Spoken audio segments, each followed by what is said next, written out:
In this video, we're going to add a strong acid to a buffer solution of a weak acid and its conjugate base.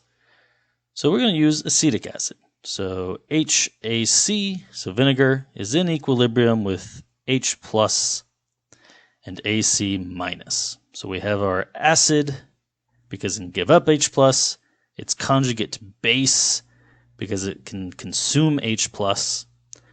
We're going to put both of these in the solution. It's easy enough to find vinegar, and you could obtain sodium acetate as a solid, dissolve it, and so you can add both the acid and the base of your weak acid-base conjugate pair into solution at the same time. Just for our cases, let's say we'll do this all in 1 liter so that our molarity equals our moles, and we're going to have 0.010 mole of our acetic acid and 0.0050 mole of our acetate, the anion. And to this solution, we're going to add strong acid.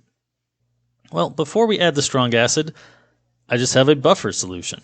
My Ka is 1.8 times 10 to the minus 5. Go ahead and solve the pH for this one. Pause here, solve pH for the buffer before we've done anything for it. Well, if you're back, so remember that our Ka equals the H plus, the AC minus over the HAC. So it's your H plus and your base divided by your acid. This is always the setup for our buffer. This is always the setup for our weak acid-base solutions. And so I just need to plug in our values here, solve for that H plus. I've got Ka as 1.8 times 10 to the minus 5. Our acid, well, it's that many moles in 1 liter, we said, so it is 0.010 molar. Our base, same idea, 0.0050 molar. Rearrange, solve for our H plus. We will get 3.6 times 10 to the minus 5. Take the negative log of that to find the pH. And the pH of our starting solution here comes out at 4.44. And so our initial solution has a pH of 4.44. And then we're going to add strong acid. We're going to add 0.001 mole of HCl to this solution. Normally, if you just have strong acid, like HCl, it will break apart and just make that much H plus and Cl minus. As a result, if you put in 1 liter 0.001 mole of HCl, you'll end up with 0.001 mole of your H plus and 0.001 mole of your Cl minus.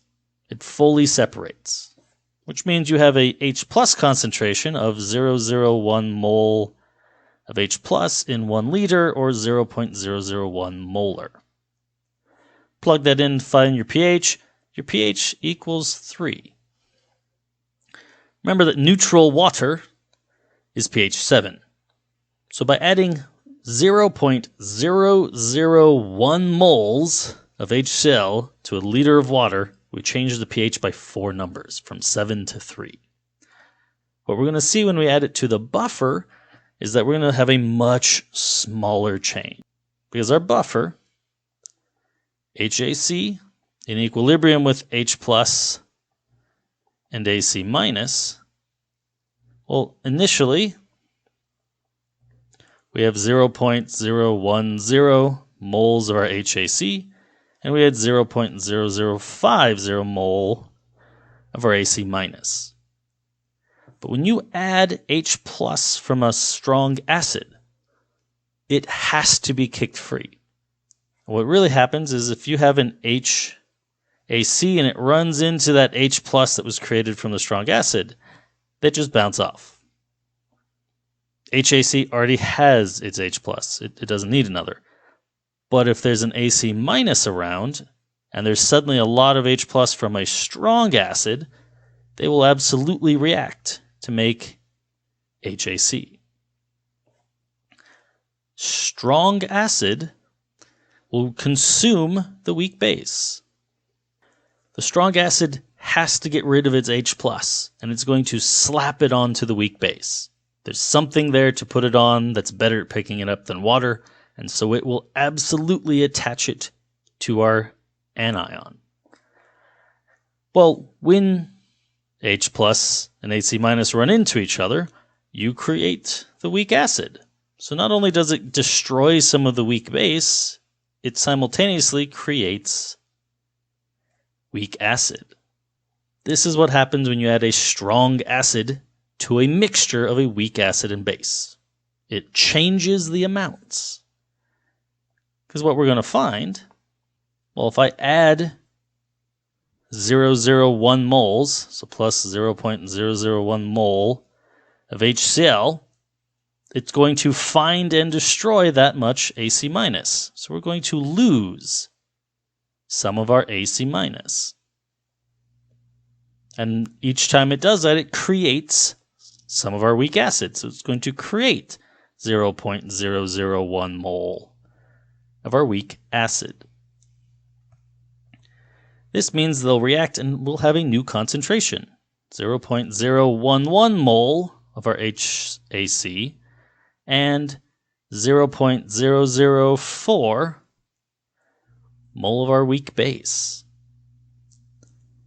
If you were just given these two concentrations and told to find pH, you'd have to do the calculation to find it for this mixture. It's different than our original mixture.